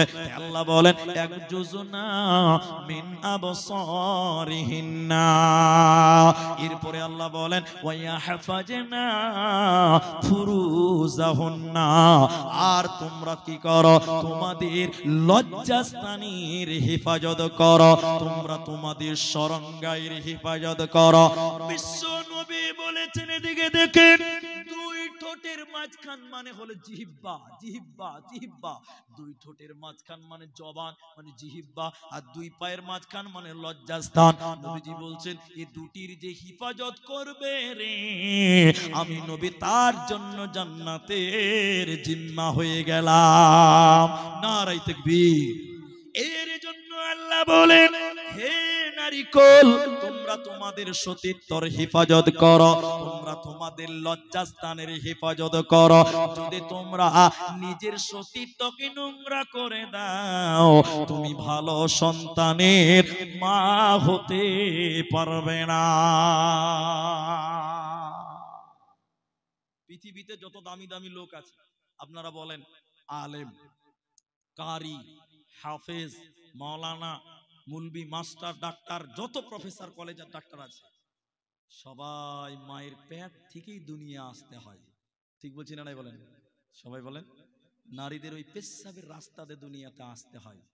আল্লাহ বলছেন তোমরা হেফাজত করিও তোমাদের লজ্জাস্থানের। কেন? তোমরা ভালো সন্তানের মা হবে। একটাই উদাহরণ দিলে বুঝবেন। জোহরপুরে গ্রামে আমি আসবো, বা আবু বাইদা বা শামীম আক্তার আসবে, ইউসুফ ভাই এখানকার ইমাম, উনি ওনার স্ত্রীকে বলছেন, এই এই এই এই মসজিদের পার্শ্বের রুমটা পরিষ্কার পরিচ্ছন্ন করলাম, দেখে শুনে রাখো, একটু হেফাজত করো। আমি ওই স্টেট ব্যাংক মোড় থেকে বক্তাকে আমি রিসিভ করে আনছি। ঘরটা সুন্দর করে সাজা আছে, এসি লাগা আছে, সেন্ট মারা আছে, ফুলদানি দেওয়া আছে। উনি গেছেন বক্তাকে আনতে, এই ঘরটা তার রাখবে সেই। ওর স্ত্রীকে বলছে যে একটু দেখে শুনে রাখি, একটু হিফাজত করি। বক্তা এনে দেখছে স্ত্রী হিফাজত আর কি করবে, ওই ঘরে 13টা ছাগল আর 5টা মুরগি বেঁধে রেখে দিয়েছে।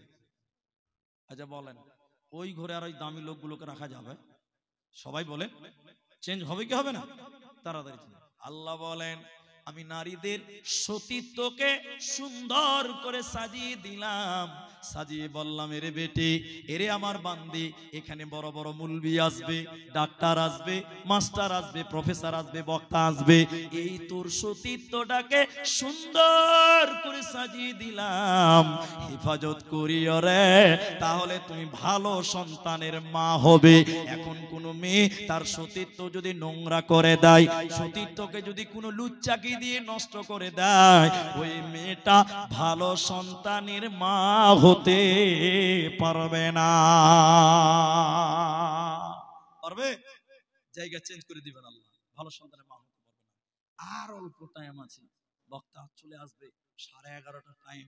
একটু পর্দাটা খালি বলি, কার কার সঙ্গে পর্দা করতে হবে না, আমরা একটু ধৈর্য ধরে আছি, বলুন ইনশাআল্লাহ। এবার আল্লাহ বলছেন ওয়ালা ইউবদিনা জিনাতাহুন্না, সব মেয়েদের কথা বলছে আল্লাহ। হে মেয়েরা, তোমরা তোমাদের জিনাতকে ঢেকে নাও। জিনাতের তিনটা মানে আছে, একটু দেখেন। চুরি, মেয়েদের চুরি, আলতা, মাথার ফিতে, পায়ের তোড়া, গলার মালা, এগুলো হলো মেয়েদের জিনাত। এগুলো কি বললাম? জিনাত। এগুলোকে ঢেকে রাখতে হবে। এখনকার মেয়েরা 1.5 লাখ টাকা দিয়ে সোনার মালা বানিয়েছে ঢেকে রাখার জন্য। সত্য করে বলেন, যেদিন বিয়া বাড়ি যাবে সেদিন পিনবে, বুকে তার ওড়না নাই, গলার উপরে আগে মালা ঝুলছে। ঠিক বলছি না নাই বলেন? আহারে, দেখাবার জন্য পরপুরুষকে এগুলো জিনাত। এরপরে আল্লাহ বলছেন খুমুরিহিন্না আলা জুয়ুবিহিন্না, হে মেয়েরা তোমরা তোমাদের ওড়নাটা নাকের মুখের উপর দিয়ে বইয়ে লাও, কলারটা সাদা জায়গাটা যেন কেউ দেখতে না পায়। একটা মিনিট যদি বুঝেন বুঝাতে পারবো। মাটির তলে এখানে কয়লা আছে, বিজ্ঞানিকরা উপর থেকে বুঝে নিচ্ছে, খুঁড়তে হচ্ছে না। কেন বুঝছে বলুন তো? কি করে বুঝছে বলুন তো? বিরাট বড় বড় পাইপ মাটির তলে ভরে দিচ্ছে, কম্পিউটারে দেখছে এত ফুট নিচে পানি আছে, তার নিচে আলকাতরা আছে, তার নিচে পাথর আছে, তার নিচে লাল বালু আছে, তার নিচে কালো বালু আছে, সব বলছে। আচ্ছা বলেন, কম্পিউটার চলছে বলেই তো? হ্যাঁ না বলে না? ও যদি কেউ যদি টুক করে কারেন্টটা বন্ধ করে দেয়, ওর বলা বলি বন্ধ হবে কি হবে না? হয়ে যাবে। আল্লাহ বলছেন এটা হলো কম্পিউটার মেয়েদের। মেয়েদের এই মুখটা হলো কম্পিউটার। যখন পুরুষেরা নারীদের মুখমণ্ডল দেখবে, বৈজ্ঞানিকের মতন মনে মনে ভাববে মুখটা যদি এত সুন্দর, না জানি তার নিচে কত সুন্দর, না জানি তার নিচে কত সুন্দর, না জানি তার নিচে কত সুন্দর। যখন কোনো মেয়ে, যখন কোনো বোন তার মুখটাকে ঢেকে দিবে, ওই মেয়েটাকে নিয়ে গবেষণা করার মতন ক্ষমতা পৃথিবীর কারো হবে।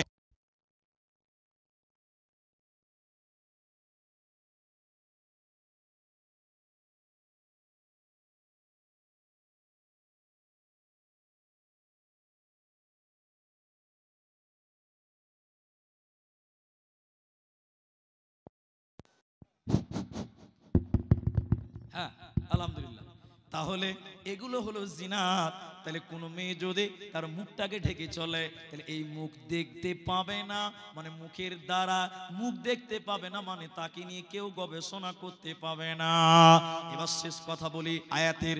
হে মেয়েরা, কার সঙ্গে তোমাদের পর্দা নাই? একটু লিখে নেন, রেকর্ডিং করে নেন, যারা খাতা কলম নিয়ে লিখে নেন, কাদের সঙ্গে পর্দা নাই, কার সঙ্গে পর্দা করতে হবে না। একটা একটা করে শুনেলেন। 1 নাম্বার আল্লাহ বলেন স্বামীর সঙ্গে তোমাদের কোনো পর্দা নাই। একটু কথা বলেন, স্বামী স্ত্রীতে কোনো পর্দা আছে? কোনো পর্দা নেই। স্বামী স্ত্রী ঘরের ভিতরে যদি গোটা শরীরে কাপড় খুলে উলঙ্গ হয়ে থাকে, কোনো কোনো হবে? কোনো পর্দা নেই। কিন্তু এরপরে যে পুরুষগুলির কথা বলবো, তাদের সঙ্গেও পর্দা নাই, কিন্তু স্বামীর মতন গোটা বডি খোলা যাবে না। ওগুলো হলো স্বামীর বাপ শ্বশুরের সঙ্গে কোনো পর্দা নাই। তবে হ্যাঁ, শ্বশুর যদি ইয়াং থাকে, যৌবন থাকে, বৌমারে তুমি তোমার শ্বশুরের একাই খিদমত করতে যেও না, তোমার স্বামী স্ত্রী মিলে খিদমত করতে যাবে, অথবা তোমার শাশুড়িকে নিয়ে তুমি তোমার শ্বশুরের খিদমত করবে। তোমার শ্বশুর ইয়াং আছে, একা খিদমত করতে তুমি যাবে না। কিন্তু শ্বশুর যদি পুড়িয়ে যায়, প্যারালাইসিস হয়ে গেছে, চোখে দেখতে পাই না, শরীরে বল শক্তি নাই, তাহলে শুনে লাও বোন আমার, বৌমারে তোমার শ্বশুরের লুঙ্গিটা তুমি নিজের হাতে খুলে দাও, আর একটা লুঙ্গি পরিয়ে দাও, তোমার শ্বশুরকে গোসল করিয়ে দাও, গায়ে সাবান মাখিয়ে দাও, মাথায় তেল দিয়ে দাও। তোমার শ্বশুর চোখে দেখতে পাই না, তোমার জন্য কোনো গুনাহ হবে না। এরপরে নিজের বাপের সঙ্গে কোনো পর্দা নাই। বাপ বেটিতে পর্দা আছে? যারা বলেন বাপ বেটিতে কোনো পর্দা নাই। তবে শুনিলেন যুবতী বোন যারা আছেন, বাপের সঙ্গে কথা বললে মাথায় কাপড় দিতে হবে, বাপের সামনে কথা বলে ভালো করে ভদ্র হয়ে কথা বলবে। বাপের সামনে বুকে ওড়না থাকে না, মাথায় ওড়না থাকে না। অনেক বেটি আছে বাপের সামনে ভাইয়ের সামনে বুকের উপরে ওড়না থাকে না, বাপ বেটিতে কোনো পর্দা নাই। এরপরে আল্লাহ বলেন স্বামীর বেটার সঙ্গে তোমাদের কোনো পর্দা নাই। স্বামীর ছেলের সঙ্গে পর্দা আছে, বলে না কথা। এরপরে বলছেন তোমার নিজের সন্তানের সঙ্গেও কোনো পর্দা নাই। স্বামীর সন্তান আর নিজের সন্তান পার্থক্য আছে? আছে, আছে। স্বামীর সন্তান মানে তোমার স্বামীর যদি আর একটা স্ত্রী থাকে, ওই পক্ষে যদি ছেলে পেলে থাকে, ওটাও তোমার সন্তান। কথা বুঝতে পারলেন? আর নিজের সন্তান মানে তোমার পেটে যেটা এসেছে এটা তোমার সন্তান, তোমার সতীনের ছেলে তোমার ছেলে, ওকে আদর করো, চুমা দাও, গোসল করিয়ে দাও, স্কুলে দাও, খাইয়ে দিয়ে এসো, কোনো গুনাহ হবে না। আর তোমার পেটেরটার সঙ্গেও তোমার পর্দা নাই। এরপরে ভাই বোনে কোনো পর্দা নাই। তবে ভাই বলতে নিজের মায়ের পেটের বাপের একই ঔরসের হতে হবে। চাচাতো ভাইয়ের সঙ্গে পর্দা আছে, মামাতো ভাইয়ের সঙ্গে পর্দা করতে হবে, খালাতো ভাইয়ের সঙ্গে পর্দা করতে হবে।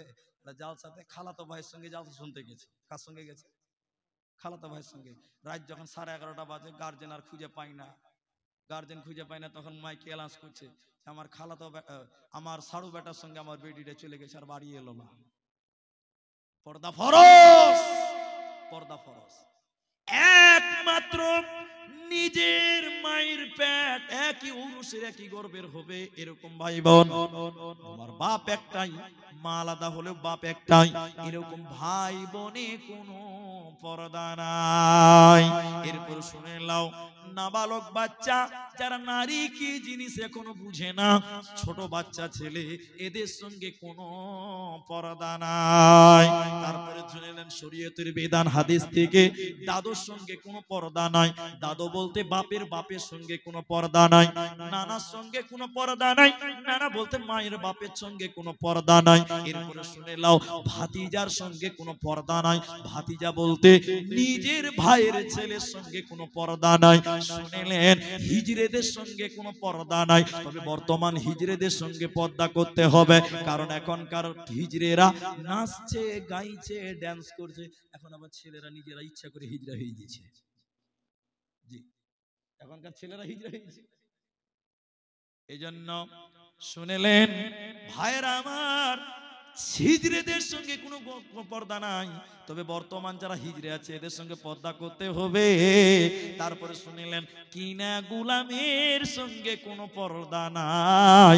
এখন আর গোলাম নাই, এখন কিনা গোলাম নাই, অতএব এই মাসলা কোনো সমস্যাও নেই। এইগুলো লোকের সঙ্গে তোমাদের কোনো পর্দা নাই। বাকি যারা আছে বন্ধুরে, ওদের সঙ্গে পর্দা ফরজ, পর্দা করতেই হবে, করতেই হবে, করতেই হবে, না করলে কঠিন জাহান্নাম যেতে হবে।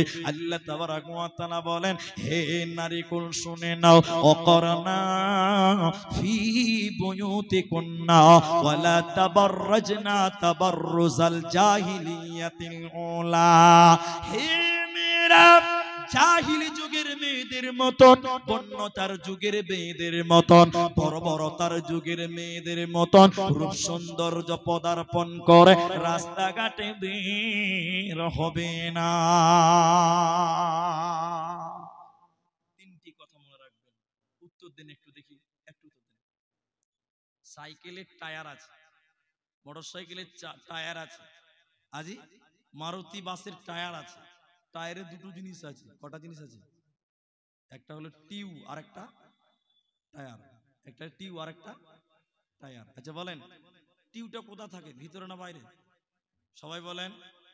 আর টায়ারটা, টিউটা নরম না শক্ত? আর টায়ারটা, টিউয়ের কাজ কি? শক্তি দাও, শক্তি দিয়ে ফুলিয়ে রাখবে। আর টায়ারের কাজ কি বলেন তো? ইটে, বাম্পারে, পাথরে, মোকাবেলা করে সওয়ারিকে এক জায়গা থেকে আরেক জায়গায় নিয়ে যাবে। এটা দায়িত্ব কার? টায়ারের। আর টিউ কি করবে? খালি হাওয়া দিয়ে ফুলিয়ে রাখবে, শক্তি যোগাবে। নারী হলো টিউয়ের জাত, নরম, স্বামীকে শক্তি যোগাবে, পুরুষকে শক্তি যোগাবে। এবার বলেন টিউয়ের কাজ কি ভিতরে থাকা না বাইরে থাকা? ভিতরে থাকা। তাহলে নারী থাকবে বাড়ির ভিতরে, পুরুষ থাকবে বাইরে, ভিতর থেকে পুরুষের শক্তি যোগাবে। আল্লাহ কোরআনে সূরা আহজাবের 33 নম্বর আয়াতে বলছেন, হেরে নারীকল তোমরা তোমাদের শুনে নাও, জাহিলি যুগের মেয়েদের মতন তোমরা বাইরে যাবে না, পুরুষদের মতন রাস্তাঘাটে পদার্পণ করবে না, নচেত তোমরা গুনাহগার হবে, জাহান্নামী হয়ে যাবে, তোমাদের বাঁচার উপায় রবে না, রবে না, রবে না। তাহলে তোমরা কি করবে? তোমাদের কি করণীয় আছে? হে নারীকল, এই কথাটাই শেষ কথা। আজকের আলোচনায় যদি এটুকু নিতে পারেন, এটাই তোমাদের জন্য যথেষ্ট। নারীদের যত ইবাদত আছে ঘরের ভিতরে, নারীদের যত ইবাদত আছে ঘরের ভিতরে, তোমরা ঘরের ভিতরে তোমাদের জন্য জান্নাত রয়েছে। তার মধ্যে সবচেয়ে গুরুত্বপূর্ণ ইবাদত হলো স্বামীর কথা মতো দুনিয়া চলা। কথাটা কেমন লাগলো বুঝলাম না। নবীর বেটি ফাতেমা রাদিয়াল্লাহু তাআলা আনহা একদিন আলীর সঙ্গে একটু উনিশকুড়ি হয়ে গেছে। যা দুটো হাড়ি বাসন এক জায়গায় থাকলে একটু খড়র মড়র আওয়াজ হবে কি হবে না বলেন? হবে। স্বামী স্ত্রী যদি একসঙ্গে সংসার করে একটু উনিশকুড়ি হতেই পারে, মনোমালিন্য হতেই পারে। একদিন রাত্রিবেলায় দুর্ঘটনা ঘটে গেছে। হাজরাতে আলী রাগ করে আছে, রাগ করে আছে ফাতেমার প্রতি। ফাতেমা হলো রসুলের বেটি, এত দামি মেয়ে। সারা রাত ফাতেমা স্বামীকে বুঝাচ্ছে, কিন্তু বুঝছে না, সারা রাত ঘুমায় নাই। এমন সময় ফজরের আজান দিয়েছে, আসসালাতু খায়রুম মিনান নাওম।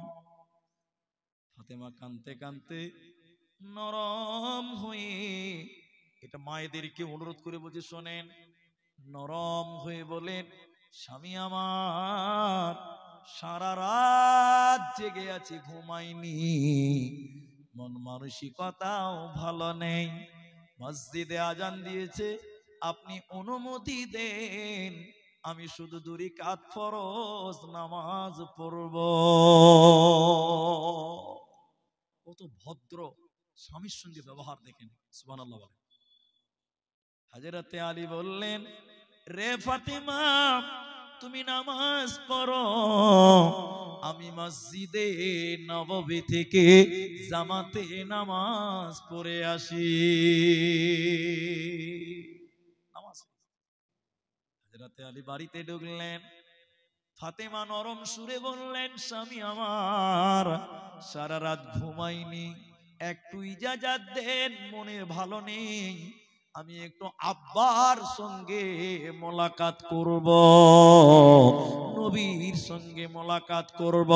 এটা আলীর বাড়ি, আর জোহরপুর স্ট্যান্ডটা হলো রসুলের বাড়ি। বুঝাবার জন্য বললাম। হযরতে আলী বলছেন, রে ফাতেমা, তুমি যাও, তুমি তোমার আব্বার সঙ্গে মোলাকাত করে এসো। আলী যখন বের করে দিল ফাতেমাকে, যাও, তখন আলীর দিলে একটা কথা মনে পড়ে গেছে। কি কথা? রাসূলুল্লাহ মাঝে মধ্যে বলতেন, সাহাবীরাও বলতেন, উম্মে আবি, বাপের মা। নবীজি যখন কোথাও রক্তাক্ত হয়ে মার খেয়ে আসতেন, ফাতেমার কাছে মাথা নামো করতেন, ফাতেমা মায়ের মতন মাথা নেড়ে নেড়ে আদর করতেন। এই জন্য নবীজি ফাতেমাকে মা বলে ডাকতেন। আল্লাহর নবী মাঝে মধ্যে বলতেন, যে নবী আমার বেটি ফাতেমাকে কষ্ট দেয়, সে যেন আমি নবীকে কষ্ট দিল, যে আমি ফাতেমাকে কষ্ট দিবে, সে যেন আমি নবীকে কষ্ট দিল। আলীর কানে এই কথাটা মনে হয়ে গেল, আলীর স্মরণ হয়ে গেল যে আমি ফাতেমাকে কষ্ট দিয়েছি, এ খবর যদি রসুল জেনে নেয় তাহলে রসুল আমার প্রতি নারাজ হয়ে যাবে। এখান থেকে জোহরপুর স্ট্যান্ড যাবে, ফাতেমা যাচ্ছে, আলী ভিতরে ধুরুক ধুরুক করছে, কি যে হয় কি যে হয়। শ্বশুরের কাছে তো চললো, এবার আলীও পিছন পিছন যাচ্ছে। দরজাতে নক করলেন, সালাম। ফাতেমা ঢুকে গেলেন। হযরত আলী দরজাতে সে কান লাগিয়ে শুনছে শ্বশুর বাড়িতে কি হয়েছে দেখি। নবীদের সামনে যখন ফাতেমা গেলেন, মুখখানা শুকিয়ে গেছে, চোখগুলো ফুলে গেছে, সারা রাত ঘুমাই না। শুনেলেন, এবার নবী বলেন, বেটি রে কি হয়েছে, কি হয়েছে, তোমার মন কেন খারাপ, তুমি বলো। বেটি বলছে, বাবা আমার, আব্বা জান, আজকে সারা রাত আপনার স্বামী আমার সঙ্গে কথা বলে না। তিনি ছিলেন প্রধানমন্ত্রী, বলুন সুবহানাল্লাহ। আচ্ছা বলেন, প্রধানমন্ত্রী হতে হবে না, পঞ্চায়েতের যদি প্রধান হয় এখনকার, আর ওর বেটি যদি কাঁদতে কাঁদতে বাড়ি চলে আসে, কি বলবে? বেটি তুই কাঁদছিস কেন রে? ওই যে তোমার জামাই আমাকে খুব বকেছে। বাস, কে রে? কোন বাপের বেটা আছে দেখছি, থাম তো ঘরে ঢুকতে দেখছি, তোর বিয়ে আমি আরো 42 বার দিতে পারবো। ঠিক বলছেন না? এই হলো পাওয়ারের কথা।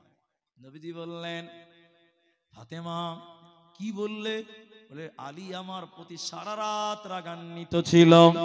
হযরত নবী মুহাম্মদ বললেন, রে ফাতেমা, বেটি রে, তোমাকে আমি মা বলে ডেকেছি, তুমি শুনে নাও। আজকে রাত্রি যদি তোমার মরণ হয়ে যেত, আমি নবীর কানে যদি এই খবর পৌঁছে যেত যে তোমার স্বামী তোমার প্রতি নারাজ ছিল, তাহলে আমি নবী মুহাম্মদ তোমার জানাজার নামাজ পড়তাম না। সুবহানাল্লাহ। এর নাম স্বামী। স্বামীকে জানামানা মনে করলে হবে না, স্বামীর কথাই চলতে হবে। নবীজি বললেন, মানুষ হয়ে যদি মানুষকে সাজদা করার অনুমতি দিতাম, মানুষ হয়ে যদি মানুষকে সাজদা করার পারমিশন দিতাম, তাহলে আমি বিশ্ব নবী প্রতিটি মেয়েকে বলতাম, তোমরা তোমাদের স্বামীকে সাজদা করো, তোমরা তোমাদের স্বামীকে সাজদা করো। তাহলে স্বামীর গুরুত্ব কত আল্লাহ তাবারাক ওয়া তাআলা এতে এতই গুরুত্ব দিয়ে পড়েছেন, এত সুন্দর সম্পর্ক করলেন কেন? এই সম্পর্ক শুধু দুনিয়ার নয়, মরার পরে টিকবে। মূল্যবান কথার মধ্যে একটি কথা হলো, আমি আর আমার বাবা জান্নাতে গেলাম, কথাটা বুঝেন, আমি আর আমার বাপ জান্নাতি হয়ে গেছি কিয়ামতের দিন। আচ্ছা বলেন, বাপ বেটা একসঙ্গে ঘুমাতে পাবো? এরা বলে না, কথা পাবেন না। বাপ থাকবে আলাদা জান্নাত, দেখা হবে, সব হবে, আমি থাকবো আলাদা জান্নাতে। ভাই বোন যদি জান্নাতে যায়, একসঙ্গে থাকতে পাবে না, বোনের জান্নাত আলাদা, ভাইয়ের জান্নাত আলাদা। মা বেটা যদি জান্নাতে যায়, তাহলে দুইজন এক জায়গায় থাকতে পাবে না। কিন্তু স্বামী স্ত্রী যদি জান্নাতে যায়, দুনিয়াতে আল্লাহ এক খাটে ঘুমিয়েছে, শুইয়েছে, জান্নাতেও আল্লাহ এক খাটে শোয়াবেন, বলুন সুবহানাল্লাহ। তাহলে স্বামী স্ত্রীর মহব্বতটা কেমন হওয়া দরকার, স্বামী স্ত্রীর মহব্বতটা কেমন হওয়া দরকার। আমরা স্বামী স্ত্রীর গুরুত্ব বুঝি না, একে অপরকে মেনে নিতে পারি না, একজন নরম হতে জানি না, কথাই কথাই তর্ক করেন, কথাই কথাই অশান্তি করেন, কথাই কথাই ঝামেলা করেন। আমার ভাইরা, আল্লাহর কোরআন যদি শুনে নেবার, মেয়েদের ব্যাপারে বলতে বলতে অনেক কথা বললাম, এবার চলেন দুটি মেয়ের কথা বলি। আপনাদের কি কষ্ট হচ্ছে? অসুবিধা নেই তো? নবীর ঘরে সংসার, দুটি মেয়ে নবীর স্ত্রী ছিল, নবীর সংসার করেছিল। এরপর ওই দুটি মেয়ে আল্লাহর জান্নাত যাবে না, নবীর বিবি জাহান্নাম যাবে। কেন? স্বামীকে মেনে নিতে পারে না, স্বামীকে মানে নাই, নবী বলে মানে। এটা আমার বাপের কথা নয়, সূরা তাহরিমের ভিতর আল্লাহ বলছেন। দারাবাল্লাহু মাতালাল লিল্লাযিনা কাফারু ইমরাতান, আল্লাহ কোরআনে বলছেন দুইজন নবীর বিবি, একজন হযরতে নূহ আলাইহিস সালাম আর একজন হলো হযরতে লূত আলাইহিস সালাম। এই দুইজন নবীর বিবি জাহান্নাম চলে যাবে, আল্লাহর জান্নাতে যাবে না। স্বামীকে নবী বলে মানেনি, স্বামীকে মানেনি, এরই কারণে জান্নাত যাবে না। কিন্তু শুনে নাও, কোনো মেয়ে যদি মনে করে আমার স্বামী হিরোইন খোর, আমার স্বামী মাতাল, আমার স্বামী মদ খায়, আমার স্বামী জুয়ারু, আমি কি করে জান্নাতে যাব? আমি কি নামাজ রোজা করলে কোনো লাভবান হব? আল্লাহ তাবারাক ওয়া তাআলা বলেন, রে নারীরা, মাতালের স্ত্রীও জান্নাতে যাবে, জুয়ারুর স্ত্রী জান্নাতে যাবে, কাফেরের স্ত্রীও জান্নাতি হতে পারে পারে পারে পারে। কেন কেন কেন? আল্লাহ উদাহরণ দিয়ে বলেছেন, সারা পৃথিবীর যত জালেম, সবচেয়ে বড় জালেমের নাম ফেরাউন। ফেরাউন ফেরাউন ফেরাউনের বিবির নাম আসিয়া। আল্লাহ আসিয়াকে জান্নাতে দেবে। ছোট্ট করে বলছি বেটিরা, ভাইয়েরা শুনেলেন, আসিয়াকে বলছে ফেরাউন, এরে আসিয়া বিবি রে, আমাকে আল্লাহ বলে মেনে নে, আনা রব্বুকুমুল আ'লা, আমি হলাম বড় আল্লাহ। আসিয়া বলছে না, তুমি কোনোদিন আল্লাহ হতে পারো না, আল্লাহ একজন, তিনি দ্বিতীয় কেউ নয়, অতএব তুমি আল্লাহ নয়। আসিয়াকে ফেরাউন বিভিন্ন ভাবে অত্যাচার করেছিলেন, বিভিন্ন ভাবে প্রহার করেছিলেন, কিন্তু আসিয়া তার স্বামীকে আল্লাহ মানে নাই, স্বামী বলে সম্মান করেছে, আল্লাহ বলে মানে নাই। শেষের বেলায় কি করলো ফেরাউন? তার শ্বশুর শাশুড়িকে ডাকলো, সারা সম্বন্ধে ডেকে বলছে, তোরা তোদের বোনকে বুঝিয়ে দে। শ্বশুরকে বলছে, তোমার বেটিকে তুমি বুঝিয়ে দাও, নচেত কিন্তু আমি সহ্য করব না। এবার ফেরাউনের বাবা, ফেরাউনের ভাই মা, তারা বলতে লাগলো, বেটিরে, ওরে বোনরে, জামাইকে খোদা আল্লাহ বলে মেনে নাও, সুখের দুনিয়া হবে, সুখের জিন্দেগি হবে। কিন্তু ফেরাউনের স্ত্রী আসিয়া বলেছিলেন, না না, আমি আমার স্বামীকে স্বামী বলে সম্মান করব, কিন্তু তাকে আল্লাহ মানব না। বারবার বুঝিয়েও পারল না। এবার ফেরাউনের বাবা মা বলল, বেটিরে, তোর জন্য তোর বাপের বাড়ির দরজা বন্ধ হয়ে গেল, তোকে আর আমরা বেটি বলে মানি না, তোকে আমরা বোন বলে মানি না। এবার বাপের বাড়ির দরজা গেল, স্বামী তো কত অত্যাচার করতে লাগলো। ফেরাউন এবার, মায়েরা শুনেলেন, ফেরাউন আসিয়ার হাত পা বেঁধে দিয়েছিল, কেউ বলেছেন কাচের বিছানাতে শুইয়ে দিয়েছিল, কাচকে ভেঙে টুকরো টুকরো করেছিল, হাত পা বেঁধে ওই কাচের বিছানার উপরে শুইয়ে দিয়েছিল। কেউ কেউ বলেছেন জি না, কাঁটার উপরে শুইয়ে দিয়েছিল, হাত এবং পাকে বেঁধে কাঁটার উপরে শুইয়ে দিয়েছিল। গোটা শরীরে রক্তাক্ত হয়ে গেল। ফেরাউনের স্ত্রী আসিয়া রক্তাক্ত হয়ে কাঁদতে কাঁদতে কাঁদতে কাঁদতে বলেছিলেন, রব্বি বিনিলি ইনদাকা বাইতান ফিল জান্নাহ। আল্লাহ গো, জালেম স্বামী, জালেম সম্প্রদায়, আল্লাহ স্বামীর বাড়ির দরজা বন্ধ, বাপের বাড়ির দরজা বন্ধ, আল্লাহ তুমি জান্নাতে এতটুকু জায়গা করে দিও। আল্লাহ সত্য আসমানকে কাঁপিয়ে দিয়ে সারা দুনিয়ার বান্দাদের ভিতরে আসিয়ার চোখে আল্লাহ নূর দিয়েছিলেন। নূর দিয়ে বলেছিলেন, ওরে আমার বান্দিরে, তোর বাপের বাড়ির দরজা বন্ধ, তোর স্বামীর ঘরের দরজা বন্ধ, কিন্তু আমি আল্লাহ জান্নাতের দরজা তোর জন্য অবদার খোলা থাকবে রে, তোর কোনো চিন্তা রবে না, রবে না, রবে না। সাবধানে তাকিও মুমিন, ঈমান রাখা দায়, সাবধানে তাকিও মুমিন, ঈমান রাখা দায়।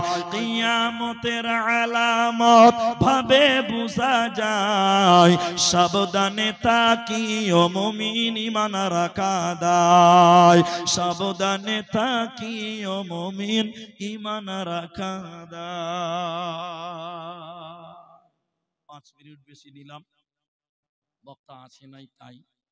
আমি পরিশেষে একটু দোয়া করি, কেউ উঠিয়েন না ভাই, একটু দোয়া করি। যিনি এই প্রোগ্রাম, যিনি মেন হোতা আর কি, সহযোগিতা হয়তো অনেকেরই আছে, কিন্তু যিনি মেন অ্যারেঞ্জমেন্ট শুরু করেছিলেন, আমার কাছে ডেট এনেছিলেন বাড়ি থেকে এবং আমার সঙ্গে অনেকদিন যোগাযোগ করেছিলেন, আমি তার কাছ থেকে খবর পেয়েছি তার একটা মেয়ে মারা গেছে, তার পরিবার আর অনেকেই মারা গেছেন। অল্প কিছুদিন আগে তার বাচ্চা, তার বেটি বাচ্চা প্রসবের সময় মারা গেছেন। আমরা দোয়া করি আল্লাহ তাআলা তার ছেলে মেয়ে যারা মারা গেছে আল্লাহ যেন তাদের কবরের শাস্তিকে মার্জনা করেন। আমরা সকলে বলি আল্লাহুম্মা আমিন।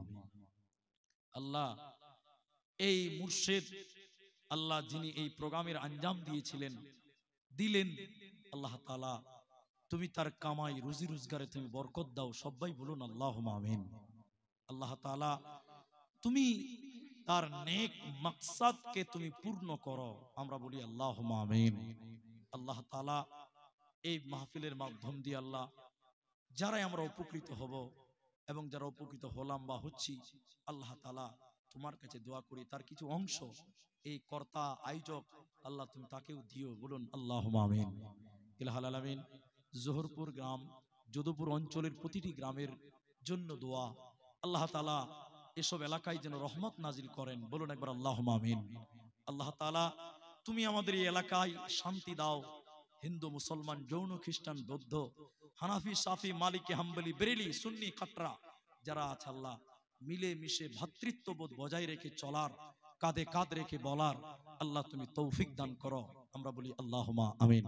ইলাহুল আলামিন। তুমি আমাদের মা বোনদেরকে সঠিক পথের পথিক হয়ে, আমাদেরকেও সঠিক পথের পথিক হয়ে চলার তৌফিক দান করো, আমরা বলি আল্লাহুম্মা আমিন। এখানে অনেকে আমার কাছে দোয়া চেয়েছিলেন, এসেছিলাম তখন, আসার আগেও দোয়া চেয়েছিলেন, একটু সবাই শেষবারের মতন আমিন বলবেন।